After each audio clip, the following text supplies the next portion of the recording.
भाई सोना का रेट ऐसे भाग रहा है जैसे मानो कल ही दुनिया खत्म हो जाने वाली है। सोचो कुछ साल पहले तक 1 तोला सोना 50 से 60 हजार का था, मगर आज 1,60,000 तक पहुंच गया है। मगर क्यों? ज्यादातर लोग सोचते हैं कि इंडिया में शादियां ज्यादा हो रही हैं, ज्यादा से ज्यादा लोग गोल्ड खरीद रहे हैं, इसीलिए रेट बढ़ रहा है। नहीं, ये सच नहीं है। गोल्ड का रेट इंडिया डिसाइड नहीं करता, इंटरनेशनल मार्केट डिसाइड करते हैं। और यहाँ पे गेम खेल रहे हैं सेंट्रल बैंक्स, यानी देशों के सबसे बड़े बायर्स।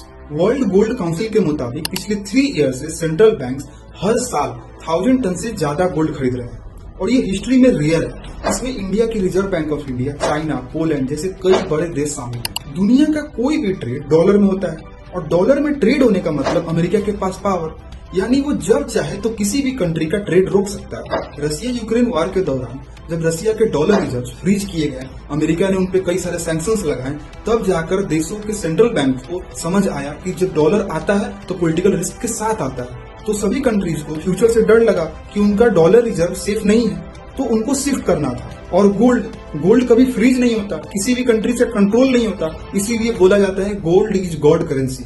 और जेपी मॉर्गन जैसे ग्लोबल बैंक्स कह रहे हैं 2026 में भी central banks gold buying strong रह सकती है। नंबर वेरी कर सकते हैं, पर डायरेक्शन क्लियर है, गोल्ड की तरफ शिफ्ट। सो गोल्ड इसलिए महंगा नहीं हो रहा है कि लोग लालची हो गए, बल्कि इसलिए क्योंकि कंट्रीज अपना ट्रस्ट गोल्ड में डाल रहे हैं। सो आप क्या करोगे? बाय करोगे या वेट करोगे? कमेंट में बताएं।